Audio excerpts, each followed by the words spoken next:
Hey Douglas County citizens, this is Mark Alcarez. Welcome to District Dialogue. I'm your District 4 Commissioner.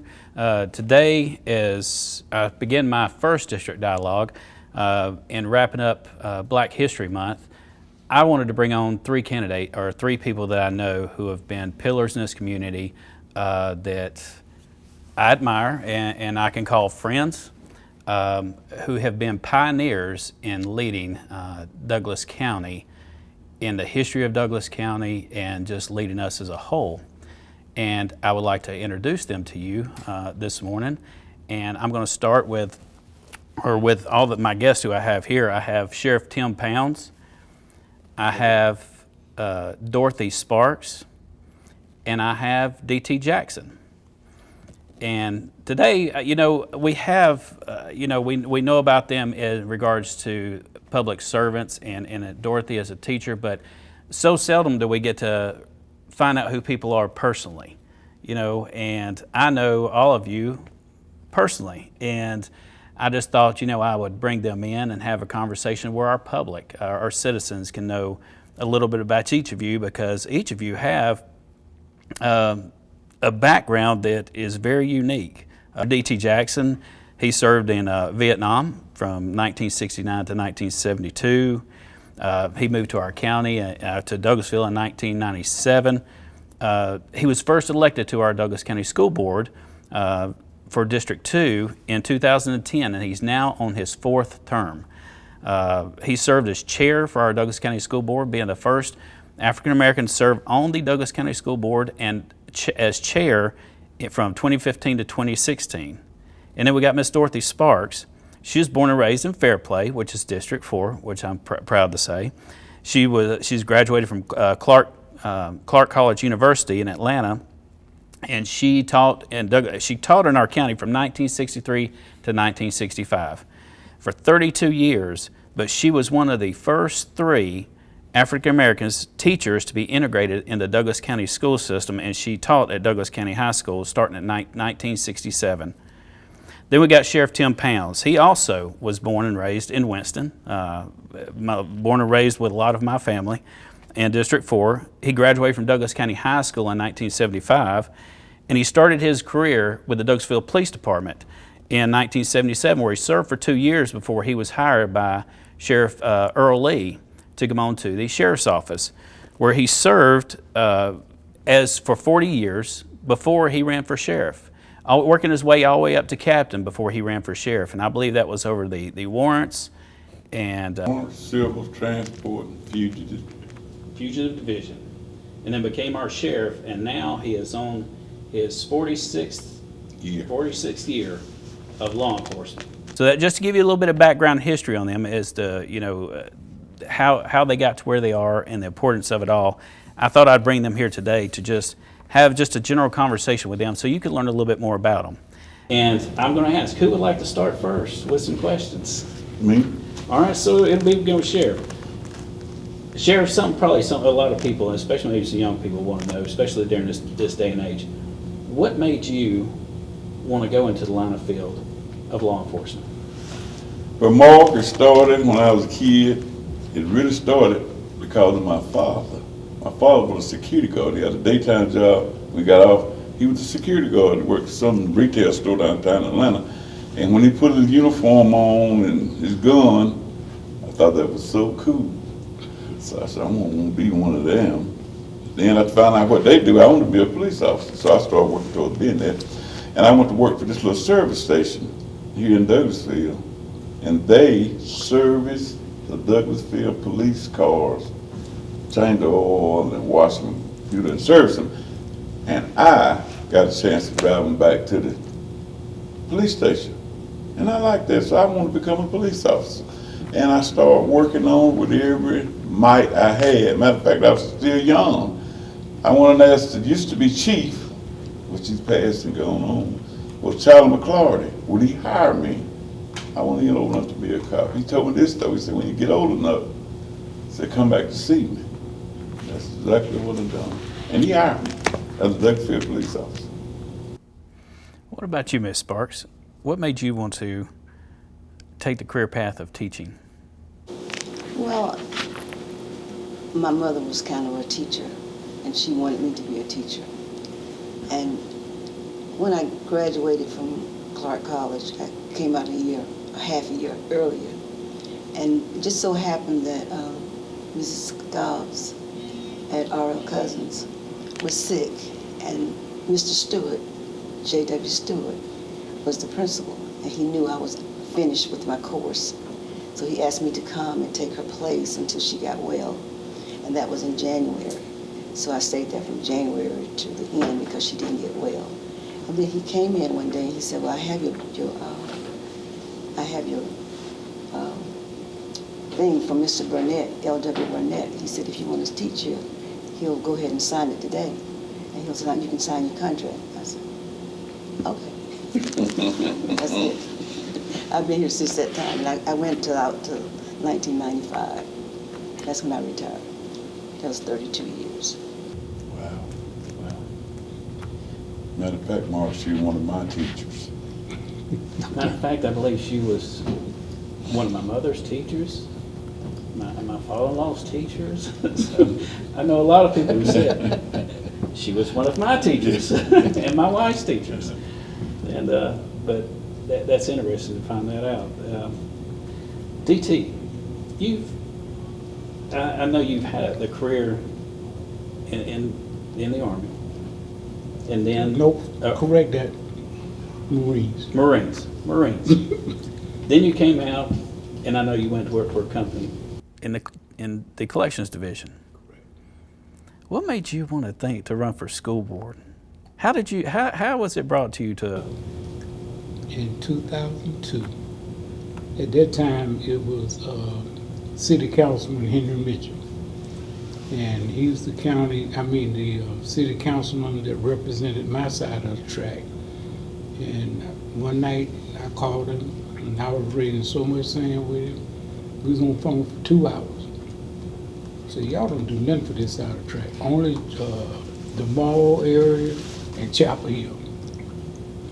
So we argued for about 2 hours. He said, you know, you got all this mouth. Why don't you run for office? That was in 2002. I didn't know anything about political game or how to even get involved. So from 2002 to 2004, I made it my business to learn how to play. I did that. And then in 2004, I ran for office first time. Didn't have a clue what I was doing. Got beat like a drum. And I can't stand to lose. Can't stand it. So I said, and this is no lie. I had Senator James, Henry Mitchell. They was at my house. We was watching the election return. When the final votes came up, and I lost. I was like, oh, no, we ain't taking this. I'm running again. My wife said, but I didn't use those quite words. But my wife said, babe, we got company. I said, well, then I'm gonna repeat it so y'all can understand it. So from 2000, after 2006 till 2010, all I did was plan it while I was working full time, and I was planning to do it. And I did it in 2010 and beat Jimmy Bartlett, who had served 3 terms, beat him, and then the rest of his history. Sheriff, you've been now sheriff since 2017. Becoming sheriff, is it everything that you thought it would be? I mean, has the experience been what you thought it would be?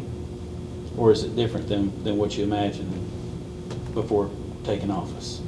To a certain degree, I would say probably about 90% of it is what I thought it would be, because I had served under 3 different sheriffs, and I served on 2 of those sheriff command staff. So I got a chance to meet at the top up there and decide how we gonna cut down on crime and how many employees we needed and stuff like that. So I had a good idea of what it was gonna be about. But that other 10% is where social media has changed us tremendously. It ain't, like a man told me not too long ago, it ain't a good day to be a police officer. Well, no matter what, you got to have law enforcement. You got to have it. And what I don't like is the way social media is that 10% I told you about. How they try to dictate things. And everybody seems to lean towards making social media happen. Social media ain't gonna run Douglas County Sheriff's Department. No. I ain't leaning that way. I'm gonna do what I was elected to do, and that's sheriff of this county. Everybody gonna be treated fair and honest. We all gonna be honest and take care of business. This is a community that we, as you just said earlier, we's all born in this county. I mean, what DT would, but Miss Dan and I were born in it, so there ain't nothing too much that we didn't see coming up to get to the point where we are today. So I got a good idea what it's going to be about before I ran. That's one reason why I really wanted to run, because I wanted to continue to grow in a positive direction. And that's what we're doing. Appreciate that, Sheriff. Yeah, I've learned quickly in a very short amount of time of taking office about social media. You know, there's a lot of things that I've learned that people see something or hear something, they jump on it immediately without even having an idea, not even the slightest idea of what's really happening and what's really going on. But they want to voice a lot of opinions out there and make a lot of speculations that causes a little bit of an uproar here and there, and it's nowhere near the facts. Nowhere near the facts. But Mr. DT, I mean, you've obviously been Vietnam in your career. You've had I'm sure you've seen a lot of things, and there's some things that probably impacted your life. Who had the greatest impact on your life, and why? Other than my mother, my high school principal, and my drill instructor. So, in that order. How did they, I mean, I know that they shaped who you are, but just looking back on your drill instructor, I mean, that just, did he like change you or guide you into the way that changed your mindset as, you know, because obviously going into collecting, you know, going into collections division, you've got to have a strong mindset. I do. And surviving in Vietnam, you had to have a strong mindset. So he had to have really made an impact to prepare you, because I couldn't even imagine. I had an uncle who went over to Vietnam, and he did not come back the same. And, when I was in boot camp, Sergeant Jones, he was about as tall as that camera stand, about as dark as that camera, mean as a whip. He was from South Carolina, did 3 terms in Vietnam. I used to think he was crazy all the time. I was like, okay. But I learned one thing in boot camp. If you listen and follow instructions, you got a good chance coming back home. And that's exactly what I did. And to demonstrate all of that, I made rank come out of boot camp. I was a PFC. I made rank coming out of our ITR as infantry training. And then when I went to Vietnam, I came back as a sergeant. So I made sergeant in 3 years, which is unheard of. So, Ms. Sparks, I learned this, you know, not from your teaching class, but when you and I served on the DFACS board together. We got to know each other really well. And there's one thing that I've always admired about you. It was your faith and your religion. Oh, yeah. What role does faith play in your religion, play in your life?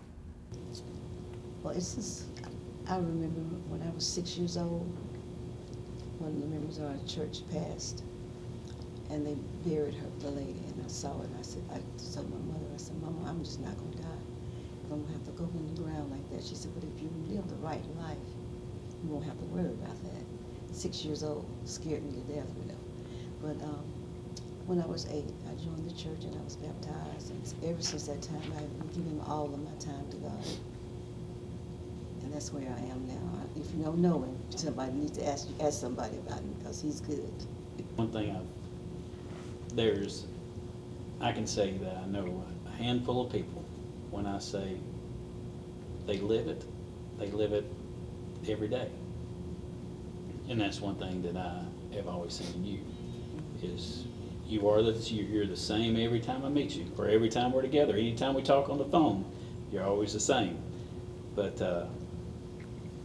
that's a quality that I've always just admired about you, and I think that's important for.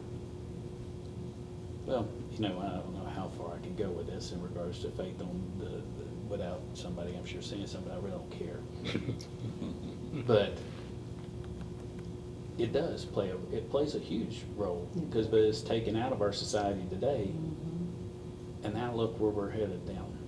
I fully believe that. Your next, you gonna run again. Yes, sir. I'll run again. What goal what would you like to achieve? What do you see, or did you like to have done in your between now and the end of your next term? Continue bridging the gap between citizen and law enforcement. Work my heart out trying to keep the crime down, and please believe me, that's a job. But today, as you and I sit here and talk, I think we're doing a fabulous job in keeping crime down. And I want the community, when I leave, to believe in the Douglas County Sheriff's Department. I want them to believe in us. I want them to believe that we're honest. I want them to believe that we're in it for them. And like I said about the children, our children won't be losing at such a fast pace. Our young men and women is who we are losing. If we don't get there and show them there's another way, we're gonna lose some more. We got to get out there, we walk with them, talk to them, have events for them. And I got 2 or 3 programs that will benefit them, like DT said earlier, instruct them how to come through the world today, because please believe me, it's a changing world. Things we used to do compared to what they got to do is different. But if they stay focused, the education is number 1. You got to stay focused on that education, and you got to stay focused on, if you're young enough child, it's your parents. It all starts right there, Mark. It starts at home. And I'm gonna say this, and I ain't gonna say it no more. And what I really would like to see accomplished, parents going back to being parents. The Bible tells you can spank your kid. They think that's illegal, but it's not. Of course, you can't beat them up with a 2 or 4, but you can still take your belt. You can spank your child, discipline your child for wrongdoing. You can. Go ahead, go ahead. Hey, we're just in an open Go conversation ahead. here. I'm not gonna say anything. You welcome. I have 2 You got children. beat it. You got beat, didn't I you? have 2 children. Did you beat him? No. Spank him? Never. Okay. But I Ask them. ain't got to ask him. I believe you. You You don't ain't have to, them. but if you teach the child what you want the child to know, you won't have to hit them. You don't have to spank them. Miss Barker, you taught me a lot of things, but I ain't gonna agree on that right there. But you know why you're not gonna agree on it? Because you came up in a larger family. How many brothers and sisters did you have? There were 11 boys and 3 girls. Okay, somebody had to do something. I didn't say that, excuse me. Well, I agree with Chief Sparks. What I think our main problem is right now, and it's not in Douglasville, is across the country. It's all over DC. That's across the It's country. in Douglas too. Yeah, we ain't gonna leave Douglas out, we'll get to that in a second. But what the problem is, we got babies raising babies. Mhm. And they want the school system to educate them, but then they don't want to help them with their homework. Half of them can't even read. We don't even talk about the math stuff, because that's another story. But how do we fix it? That's my favorite quote. How do we fix it? Well, let me clear up some what Ms. Barker said. Make sure they don't understand. I said everybody beat their children. I ain't what the sheriff said. The sheriff said it's not illegal to spank your child. You can spank your child if he deserves it. You can still spank him. Well, And everybody got different beliefs on how they do that. Now, if Miss Sparks work, thank God. If her idea works, I love it. It just didn't work with us. But I'm just saying, I understand. be a parent. Be a I parent. understand. When you said 11, I understood. Be a parent. And I agree with DC said too, that more. See, ain't no more big mamas and grandmamas. Ain't no more of them. Because grandmothers in the club with daughters. And like he said, broken home. And we got to go back. And one more thing, DC, us as men, we got to step up. We have got to step up and do things that we normally wouldn't do. But now it's time. Because it's a team. It's kind of like serving God. If you ain't got God, you ain't got nothing. So if it's a teamwork, make the dream work. But if you get folks that don't want to be involved, like I have a thing called Chat with the Sheriff. You can call the sheriff and ask him anything you so desire. And when I have it at a place, I may have 6 folks come out. See, the community, I tried to make my sheriff's office community a mirror of my community. They should come and least, like Mark said, when they say something on social media, they run with that. I want you to be able to come down to my office and sit down and say, this is what they said on social media. I can show you that ain't what happened. Social media is out to make money and gain ratings. That's all they out there for. They don't mean nobody no good for it, I'm concerned. That's all they out there for, is ratings and money and lies. Because they can take the truth and make a lie out of it and folk believe it. I mean, I agree. I mean, when my wife and I were raising our 2 boys, you know, I was told a couple of times, I can't believe you do that. And I told them, I said, if I'm paying for you a cell phone, I'm going to be able to look through that cell phone anytime I want to. If I just walk in there and you're playing a video game and I pick up your cell phone, better not hear, what are you doing? No, I'm paying for that bill. I should be able to go through it anytime I want to.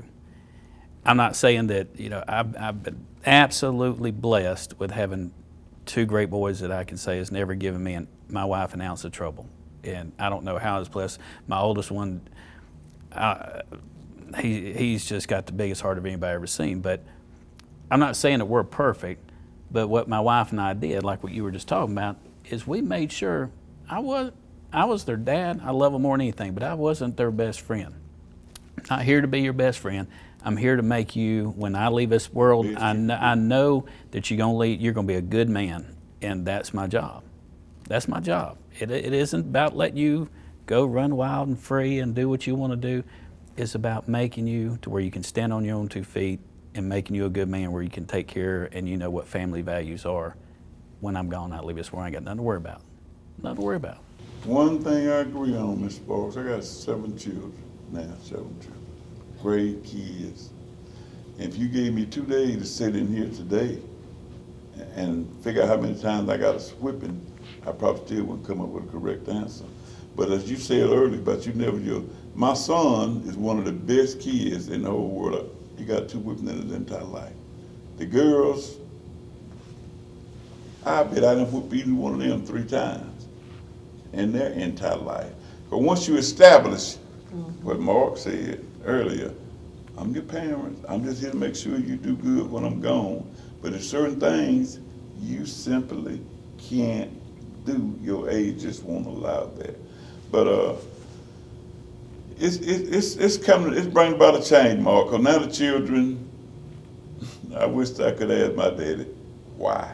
He told me to do something. That's what we had to do. I had to go and do it. And it's what they allow them to happen. But that's fine, as long as they still believe in their parents and try to stay focused, stay out of trouble. And we're 2 kinds of folks out there, Mark. Yeah. As followers and leaders.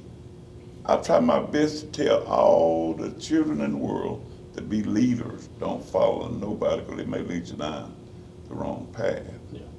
Since we carried on that conversation, I'm going to ask a question. Who was the biggest influence in your life that made the biggest impact in your life? As DT said, my parents, first of all, my mother and my father. And after that, it was Sheriff Earl D. Lee.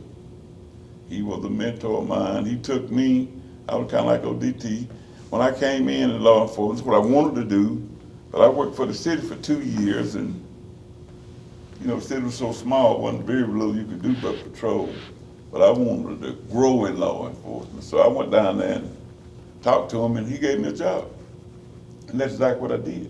I began to grow. He told me some things that nobody else would have told me. And they showed me things nobody else would have showed me. He was nice, but he wanted firm and sure if you will ever could have in your life.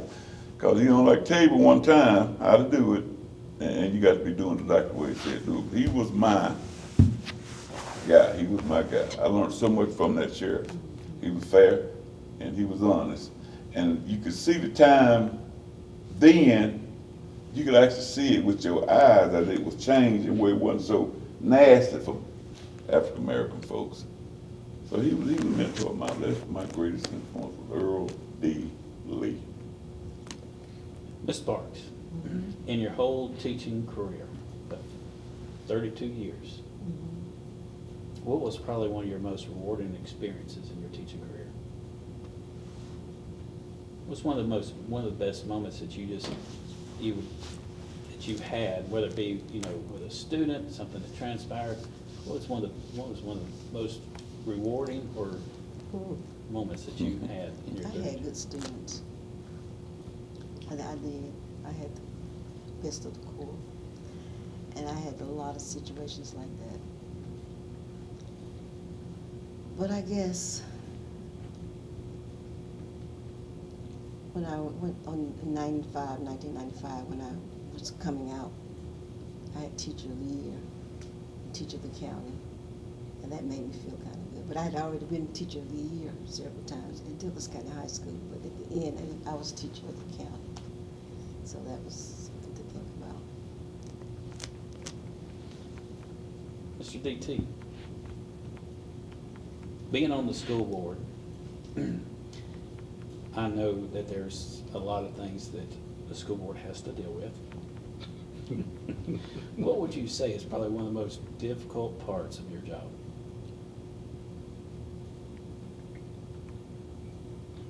One, we'll start with the first year I was on the board.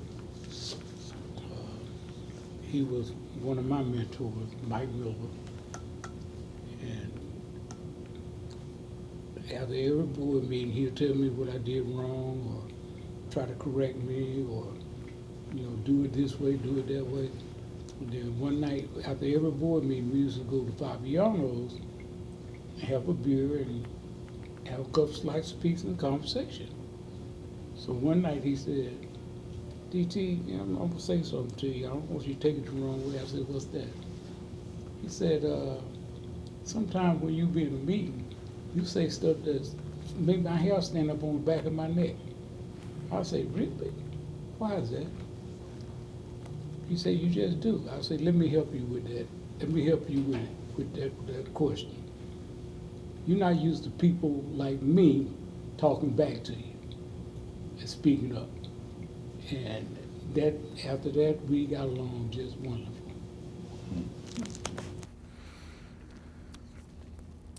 What would you, each of you, just thinking back about through your life, what might be, I'll start with you, DT, what would be probably one of the most important lessons that you learned growing up? Just one of the most, something that just stuck with you, whether it be a hard lesson to learn, because I know sometimes I've done some things and, you never forget, okay, I took that approach the wrong way or I did this wrong, but just certain lessons you learned that changed your life so you knew how to look at it a little different. What was one of the most important lessons you've learned in your life? Follow instructions from who's ever in charge, listen to what they have to say, accept it, and grow with their decision. What about you, Ms. Sparks? My mama always taught us to do unto others as you would have them do unto you, and I've followed that all of my life. Because because I wouldn't treat anybody a way that I would not want to be treated. Sheriff? Similar to what Ms. Sparks said, be honest, be who you are, say it, mean what you say, and do what you say. Be yourself at all times, regardless. Sometimes you're going to be in trouble, sometimes you may not, but the best thing to be is stand on the truth. Got two more questions I want to ask of all of you. And I'm going to start with this one first because we was talking about the kids earlier. If you had an opportunity to sit down with a child that might be going down the wrong path, or talking to all the kids in general right now, if there's something that you could tell them, you know, to help guide them or change them and to rethinking the path they may be taking or may be going down, what would that be? Start with you, Sheriff. Mine would be, like I said earlier, education and focus. If you stay focused on really accomplishing a goal, first you got to make some goals to try to accomplish them goals. And most of, like I told you earlier, there's followers and there's leaders. If that child you know going down the wrong road, you got to introduce him to some things that will put him on the right road if he sit there long enough and listen and want to abide by what you're trying to tell him. But if you pick one word out of the whole thing, it would be stay focused and believe in your dream and work at that dream the best of your ability. What about you, Ms. Sparks? I know you've had plenty of time over your 32 years to consult and talk with children at that age to shape and form them. What would you say to these kids today? Because they're different than when you were teaching. Very Very different. different. See, I even had somebody like this one right here, but, Watch your For those that don't know, Ms. Sparks. but I'm kidding him. Taught Sheriff Pounds in school. Yeah, but he's a good guy. He just tried to give me a hard time sometimes, but you know, I had him. Check. But really, I don't really, I didn't really have a lot of problems with the kids in my class. I sent one kid to the office and he married my daughter. Is that why you sent him to the office? Trying to get him away from your daughter? No, my daughter was even in the, and he walked out into the, he and Brett, that was his friend, they were talking. And when I'm teaching, I don't want anybody to talk. I want you to listen and then we'll discuss. So they were back there talking. I said, you guys want to close up or you want to go out? I said, we just walk on out. They thought I was going to say no. So they walked on down to the office. And that was Roy Johnson. That's who married my daughter. She didn't even know him then. You know, but it was okay. I just didn't have any real problems with kids. I really didn't.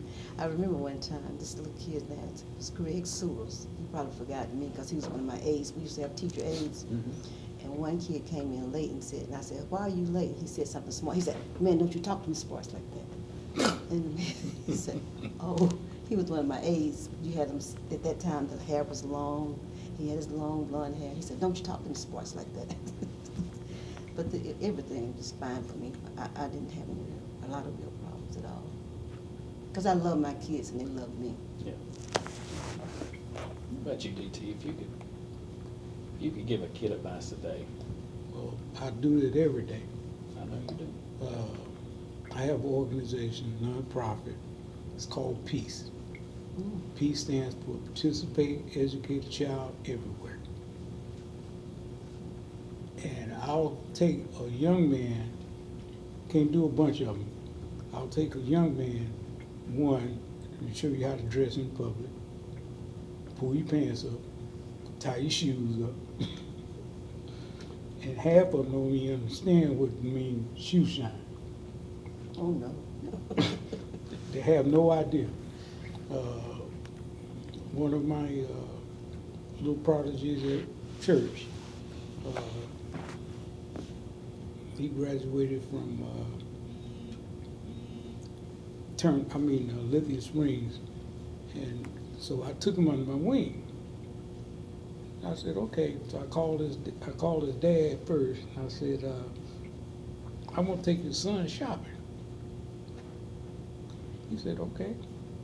So then I talked to the mom, cause if you don't have both pieces together, you got a problem. So I took him shopping, taught him how to dress. He's a very respectful child anyway, but some of the things that I've taught him, he's doing exactly now, which makes me feel good. Absolutely. All right, last question. All three, I've had a conversation with all three of you about politics in the past. We've all had a conversation about that.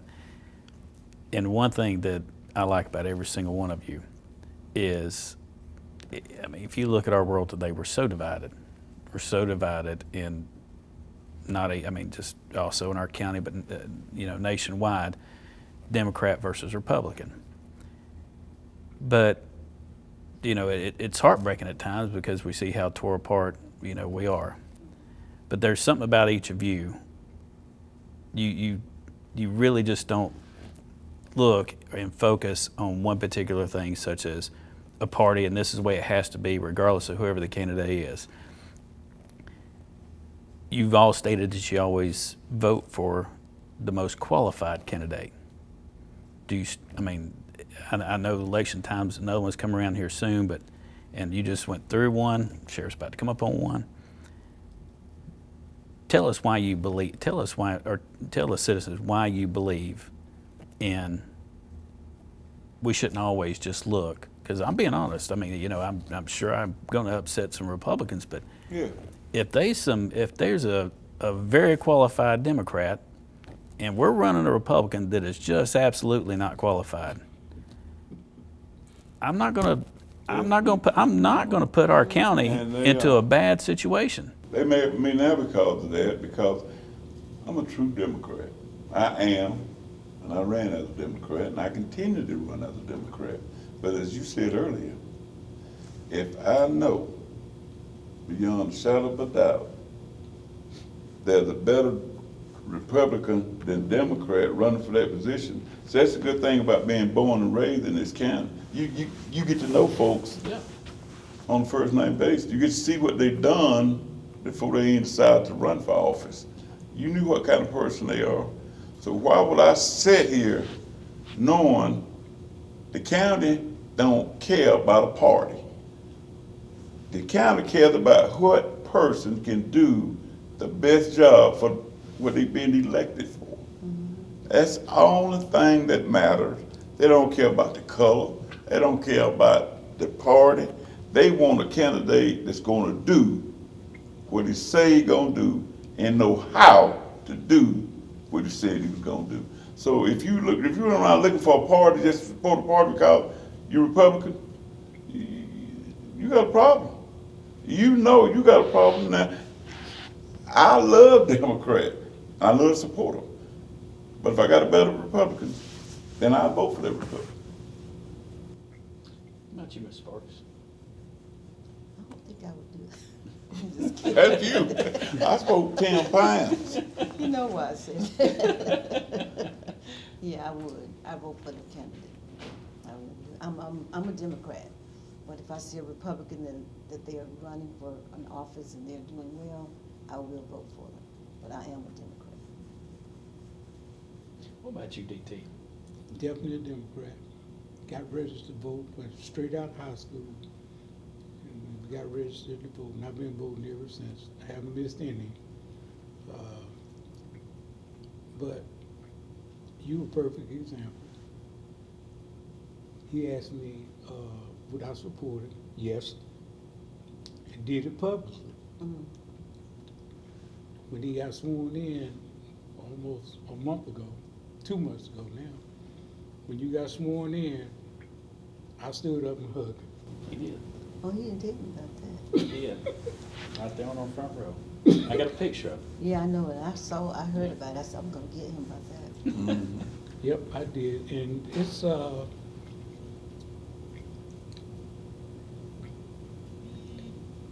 part is a like steak. You can go to Food Depot, I'll use them for an example. They serve, they just serve select grade. Go to Publix, Kroger, Ingles, they all serve choice and prime. So why would I go buy a steak and spend $12 for it at Food Depot, and I can spend $13 and get a good steak and enjoy it? But I need to know, what are you gonna do for me and my county and my constituents? And my constituents, and I said it when I got sworn in,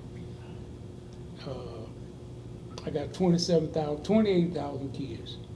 They all mine, and I claim them. I got 3,400 stepchildren. That's the teachers and the staff. So it's children come first, then the party come after. It's like member on our board right now. I know he's running again in 2 years. I'm definitely supporting him, and I know he's a Republican, but he's done an outstanding job since he's been on the board, and I don't mind helping him, and I'll support him. I just can't vote for him, but that's all right. I got a voice out there right now. Yep.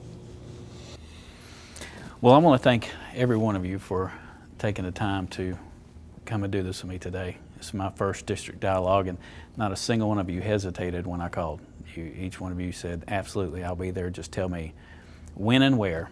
And that really meant a lot to me, and I greatly appreciate it.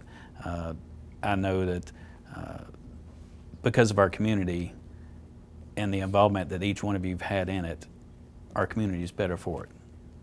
It's definitely better. You guys have come in and definitely have helped shape, and as I said earlier, you are pioneers of this county, and you've really made an impact. And I wanted to bring to you guys in so our citizens can know a little bit something else about you besides sheriff, teaching career, board member. You know, we never take the time to actually get to know someone. And like I said earlier, I know all of you a little bit more than most, and think a lot of you all, and I really appreciate you taking your time to come out and spend this day with me. And I hope the citizens of Douglas County have enjoyed this, and my district dialogue will not be for another 3 months, but I hope you enjoyed this, and thank you for being with us today.